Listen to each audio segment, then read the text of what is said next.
आगे बढ़ते हैं। उत्तर प्रदेश के बस्ती में आपको बता दें, हिंदू लड़कियों के धर्मांतरण सिंडिकेट का बड़ा खुलासा हुआ है। आरोप है कि अफजल हक खुद को हिंदू युवक प्रिंस बताकर लड़कियों को पहले अपने प्रेम जाल में फंसाता था।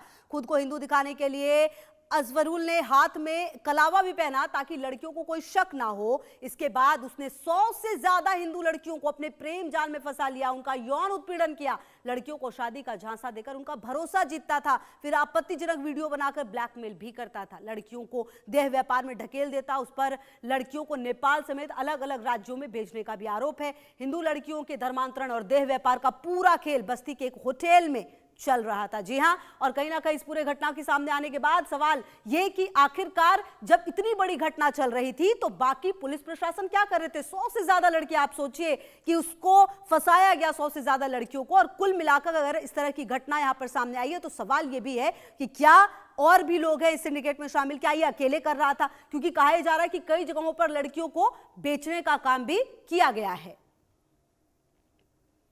तो कुल मिलाकर आपको बता दें कि ये पूरी घटना जब सामने आई है तो अब जांच लगातार हो रही है। जांच होने के बाद अब ये सामने आया है कि 100 से ज्यादा लड़कियों को इसने बहलाया, फुसलाया, इसने उनके साथ संबंध बनाए, गलत नाम बताकर प्रिंस नाम अपना बताता रहा, हाथ में कलावा बांधकर ये कोशिश करता था कि भरोसा जीता जाए। उसके बाद आपत्तिजनक वीडियोस बनाकर ब्लैकमेल भी किया करता था ये लड़कियों को। और अब ये पूरा मामला सामने आया है। मुख्य आरोपी अजफरुल हक उर्फ प्रिंस को आपको बताया AIMIM का नेता बताया जा रहा है। उसके ऊपर 25,000 रुपए का इनाम घोषित था। पुलिस ने मुख्य आरोपी अजफरुल हक उर्फ प्रिंस को मुंबई से गिरफ्तार कर जेल भेज दिया है। अजफरुल समेत 8 आरोपियों को जेल भेजा गया है। इन आरोपियों पर FIR दर्ज की गई है। मामले का खुलासा बस्ती की ही एक पीड़िता की शिकायत के बाद हुआ। अजफरुल 307 के मुकदमे में वांछित चल रहा है। पुलिस को काफी समय से आपको बता दें कि इसकी तलाश थी, और आपको बता दें कि पुलिस ने अफजरुल समेत परिवार के 8 लोगों के खिलाफ मुकदमा दर्ज किया। युवती को लव जिहाद में फंसाकर जो शोषण का आरोप है वो सामने आया है। 2 सालों से आपको बता दें कि शोषण कर रहा था अफजरुल इस लड़की का, जिसके बारे में जिक्र हो रहा है। पहचान छिपाकर पीड़िता से इसने नजदीकी बढ़ाई, अपनी पहचान इसने गलत बताई। अजफरुल ने खुद को हिंदू बताया और फिर दोस्ती की। आप समझिए कि कैसे ये पूरा नेटवर्क इसने चलाया। हॉस्पिटल में नौकरी दिलाने के नाम पर घर बुलाया, घर बुलाकर महिला के साथ, पीड़िता के साथ कट्टा सटाकर कहा जा रहा है कि रेप किया इसने। भाई और एक अन्य के साथ मिलकर रेप किया, मतलब कि कई लोगों ने इसका रेप किया है। शादी का झांसा देकर यौन शोषण ये करता रहा है। और उसके बाद आपको बता दें कि ये पूरा नेटवर्क जो है वो अब सामने आया है। कहा जा रहा है कि अब सिर्फ ये एक लड़की नहीं बल्कि कई और लड़कियां हैं जो इसके बातों में साथ आ गई। और कई लड़कियों, पीड़िता को बाद में पता चला कि प्रिंस असल में अजफरुल है। खुलासा होने के बाद अजफरुल और उसके परिवार ने पीड़िता पर धर्म परिवर्तन का दबाव बनाया।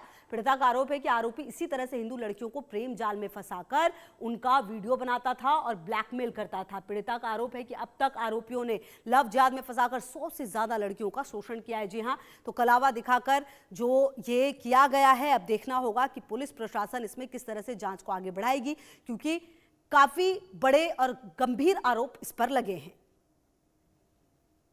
प्रिंस, और उसने जो हाथ में कलावा वगैरह बांधा था तो मुझे लगा वो प्रिंस ही है। उसका नाम वो, उसने हिंदू भी बताया था।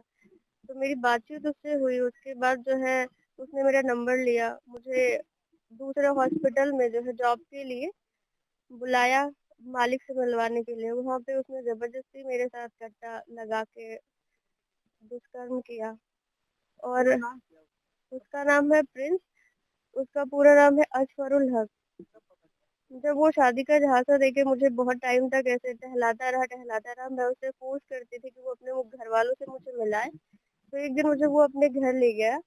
उसके बाद मुझे पता चला कि वो सब मुस्लिम है, जहाँ पे उसका जो पूरा परिवार था वो मुझे धर्म परिवर्तन के लिए दबाव बना रहा था, मानसिक उत्पीड़न कर रहे थे मेरा। और वहाँ पे उन्होंने मुझे जबरदस्ती कमरे में बंद करके, उसने और उसका भाई असफरुल हक शान, जिसका नाम है सोनू, तो उसने मेरे साथ गलत किया। और उसकी पूरी फैमिली ने, और एक कोई जो व्यक्ति था, जो मतलब मुझे नहीं पता वो कौन था, वो आया, उसने भी मेरे साथ रेप किया। तो पीड़िता की शिकायत पर पुलिस ने अफजरुल और उसके पिता, मां, भाई और 2 बहनों के खिलाफ मुकदमा भी दर्ज कर लिया है। सुनाते हैं आपको।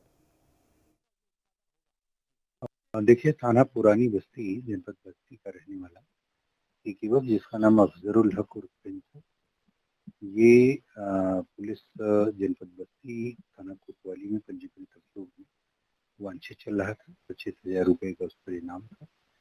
इसको गिरफ्तारी के लिए गठित टीम द्वारा बांद्रा मुंबई इलाके से गिरफ्तार किया गया, जहाँ से नियमानुसार इसका न्यायालय से ट्रांजिट रिमांड प्राप्त किया गया। आज उसे बस्ती न्यायालय में पेश किया जा रहा है, जहाँ से नियमानुसार रिमांड याचना की जाएगी। इसमें साक्ष्य संकलन और अन्य कार्यवाही प्रचलित है। तथ्यों और साक्ष्यों के आधार पर जो भी वैधानिक कार्यवाही होगी, नियमानुसार वैधानिक कार्यवाही सुनिश्चित करेगी।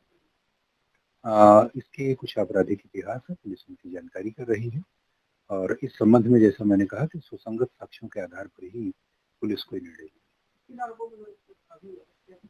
अभी एक महिला के प्रकरण में उसके ऊपर जो है कथित रूप से रेप का आरोप था और उसके पूर्व का भी एक मामला जिसमें धारा 307 का एक एफआईआर इसके विरुद्ध पंजीकृत है। इन मामलों में भी रिमांड की कार्रवाई। तो देखिए, सूत्रों के मुताबिक अफजरुल हक उर्फ प्रिंस धर्मांतरण और इस तरह की संदिग्ध गतिविधियों को बस्ती जिले के एक सीक्रेट या रहस्यमयी होटल में संचालित करता था। आरोप है कि आरोपी यहां लड़कियों को बहला फुसला कर लाता, फिर उन्हें प्रताड़ित कर धर्म परिवर्तन के लिए मजबूर करता था। जी हां, तो ये पूरा खेल जो है वो कैसे चल रहा था वो अब आपको समझा देते हैं। देखिए आप कि किस तरह से बस्ती के एक होटल में ये धर्मांतरण का पूरा जो खेल है ये चला रहा था ये व्यक्ति, और होटल की बनावट जो है वो अजीब तरह की थी। ये जानकारी भी अब सामने आ रही है। इसमें कमरे के अंदर कमरा और बेहद संकरी गलियां जो है वो जगह बाहर से नहीं पता चलती थी, मतलब कि बाहर से पता नहीं चलता था कि अंदर क्या हो रहा है। इसीलिए शायद इस तरह के संदिग्ध जो परिस्थितियों में ये पूरा काम किया गया।